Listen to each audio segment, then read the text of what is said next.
Salut à tous, c'est Pang de la chaîne, bienvenue sur cette vidéo qui aujourd'hui va continuer la série sur l'hypnose n'est pas magique et répondre à une question qui m'est régulièrement posée concernant les limites de l'hypnose et les limites du traitement de l'hypnose.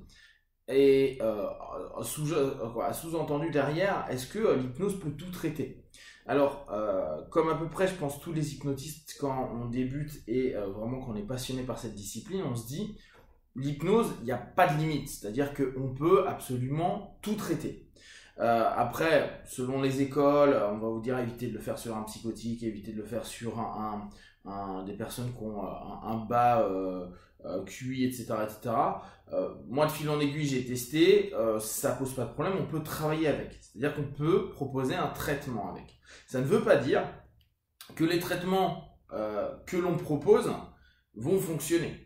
Ça, c'est quelque chose à prendre en compte.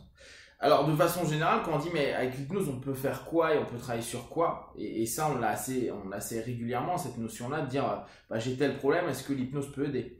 Je pense qu'à peu près sur tout, on peut faire un traitement par l'hypnose. Là, j'utilise vraiment la sémantique traitement de manière volontaire.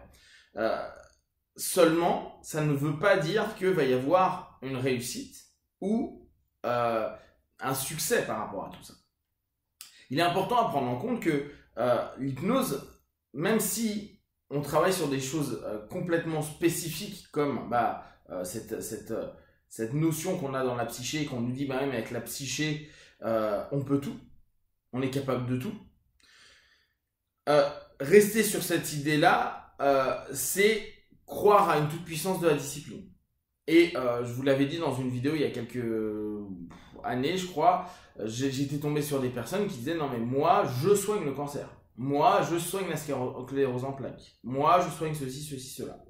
Ce qui est quand même très problématique, sachant que si il y a eu un moment, un résultat positif pour une sclérose ou un cancer, ça ne veut pas dire que l'hypnose est adaptée à cela. Il y a bien des personnes qui diminuent apparemment un cancer avec de la vitamine C. Il y a 1001 possibilités pour avoir un retour et il y a 1001 possibilités que on n'ait pas de retour. Dans cette notion-là, l'hypnose, on va dire ouais mais on a des preuves que ça marche. Oui, on a des cas qui ont marché. Il y a des cas qui ont des vrais feedbacks.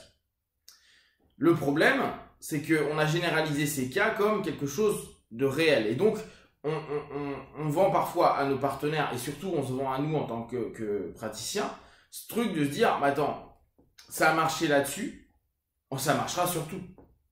Ça a marché sur un cancer ou une tumeur, bah ça marchera sur tout. Et on rentre dans une projection de se dire, bah voilà, l'hypnose, c'est un truc de ouf qui peut tout gérer. Parce qu'on a des cas qui ont suivi un hypnotiste qui a eu des résultats intéressants. Et là, il faut faire gaffe parce que c'est cette notion-là qui fait qu'on pense que c'est magique. Et c'est une généralisation d'une pensée qui nous fait croire que ça marche. Alors que c'est pas vrai. Alors que même sur des choses aussi simples, entre guillemets, que l'arrêt du tabac, le poids et les phobies, on va prendre vraiment les boulots de base des hypnotistes, il n'y a pas 100% de réussite. Et personne ne pourra vous dire qu'il a 100% de réussite. Surtout s'il a 10, 15, 20, 30, 40 ans pratique. Je sais plus, je crois que c'était en Angleterre, j'avais entendu ça, mais je suis plus sûr, où un des profs disait si une personne n'a pas d'échec en hypnose, c'est qu'il n'a pas reçu assez de personnes. J'avais trouvé l'idée intéressante. En gros, plus on a de partenaires, plus on se rend compte qu'il y a des moments, bah, ça marche pas assez bien, pas assez vite, pas du tout, etc., etc. Donc, quelles sont les limites de l'hypnose? Bah, dans l'absolu, pour toucher des problématiques, on peut travailler sur tout. Donc, il n'y en a pas par rapport à ça. Mais il y en a par rapport aux résultats qu'on peut obtenir. On ne sait pas. On sait que sur un type de travail qu'on arrive à faire avec des partenaires et en travaillant sur le subconscient, il nous arrive souvent d'avoir des feedbacks positifs. Pour certains, ça va être en une fois, pour d'autres, ça va être en 50 fois. j'exagère peut-être le 50 fois, mais en beaucoup de séances. Et alors là, il y a plein de choses à se poser. Est-ce que c'est dans ce cas-là l'hypnose? Est-ce que c'est le lien thérapeutique? Et quoi, l'alliance thérapeutique, le rapport? Est-ce que c'est complètement autre chose? Ça, on va pas savoir. Par contre, si c'est un problème psychique et que ça permet à la psyché d'aller mieux, on peut se dire qu'il y a eu un lien. Ça ne veut pas dire qu'il y a une résultante directe. Donc, chaque personne est différente. C'est pas que ça marche ou ça marche pas sur une personne, c'est que les retours qu'on va avoir suite à des sessions vont être différents. Bien sûr, on va dire que ça marche si on est dans la notion à se dire bah ouais, je fumais pas, non pardon, je fumais, je fume pas, et on se dit bah là ça a marché, mais si je continue à fumer, c'est que ça n'a pas marché. Oui, mais si tu as diminué les clopes, qu'est-ce qui a marché? Si ton anxiété qui était liée à complètement autre chose va mieux, est-ce que ça n'a pas marché? Est-ce que ta prise de distance par rapport au fait que tu veux arrêter maintenant ou plutôt arrêter plus tard, c'est pas aussi quelque chose qui permet d'avancer? Le problème, c'est qu'est-ce qu'on attend comme type de résultat? À savoir que c'est sûr que quand on est dans du pur symptôme, c'est-à-dire je veux telle chose, il faut qu'il y ait ce résultat-là, c'est sûr que la plupart du temps, le partenaire ne va pas regarder les autres avancées. Donc, à ce moment-là, oui, il y a échec. Donc, quelles sont les limites de l'hypnose? Les limites de l'hypnose sont humaines. On ne peut pas faire des choses incroyables et complètement dingues. Un truc qui est intéressant, si on prend les maladies lourdes comme le cancer, il y a des hypnos, des personnes qui bossaient en alpha, etc., qui ont bossé sur des personnes en fin de cycle du cancer, donc qui de toute façon allaient mourir.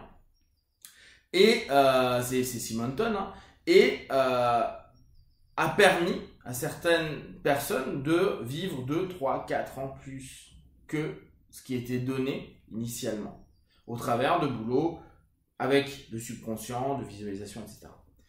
Néanmoins, pas de miracle. C'est-à-dire qu'ils étaient condamnés à mourir. Entre guillemets, on est tous condamnés à mourir. Hein. Mais là, on est dans une notion où le mec travaille spécifiquement sur le cancer. Et hormis pour certaines personnes des rallongements de vie, peut-être par exception, il a pu avoir des personnes qui ont eu des rémissions, mais c'est pas ce qu'il mettait en avant du tout. Et Simonton là-dessus, en tout cas dans ses 2 ouvrages, c'est pas ce qu'il mettait en avant. Il y a eu un délai de vie qui était plus long et peut-être beaucoup plus agréable pour les personnes. Donc, on a plein de limites en fait avec l'hypnose. On peut tout traiter, et ça c'est génial. On peut permettre parfois un pas en plus, et ça c'est génial. On peut permettre une ouverture en plus, ça c'est génial. Ça ne veut pas dire que ça va soigner. Et de toute façon, nous, en tant qu'hypno, on fait bien attention. On n'est pas des médecins, on n'est pas du domaine médical, on ne soigne que dalle. On ne soigne rien.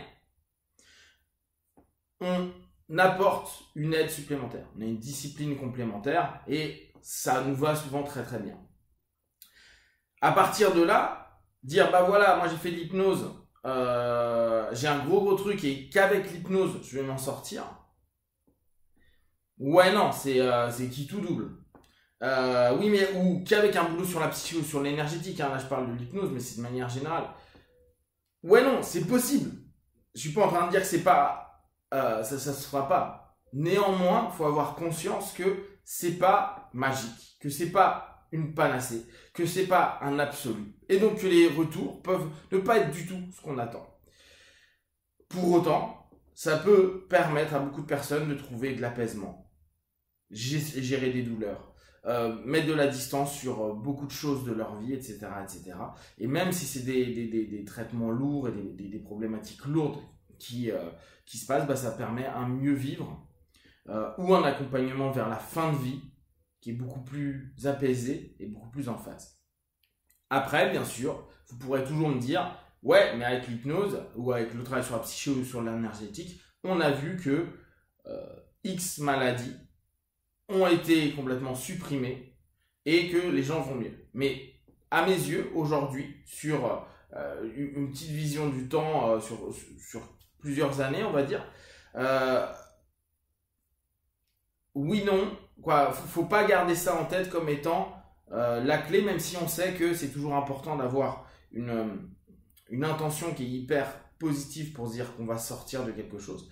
Mais mettre trop d'implication dans quelque chose qui peut-être ne donnera pas le feedback, peut être un mensonge proposé par l'hypno.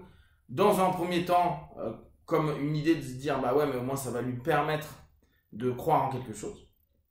Mais s'il n'y a pas les feedbacks, ou en tout cas pas la sensation qu'il y a les retours attendus, ne serait-ce que par rapport aux symptômes problématiques, on aura dès lors bloqué quelque chose dans le subconscient avec une non-confiance potentielle dans ce système ou dans d'autres systèmes, peut-être plus médicalisés à ce moment-là. Si vous avez des questions et des remarques, partagées sur Facebook, YouTube. Bien sûr, là, c'est par rapport à mon expérience, c'est ma vision actuelle des choses. On verra, peut-être que dans 10 ans, je vous dirai magie est là. Bien sûr, ne prenez que ce qui est bon juste pour vous. Testez, observez, analysez et concluez. Be one. Ciao, ciao.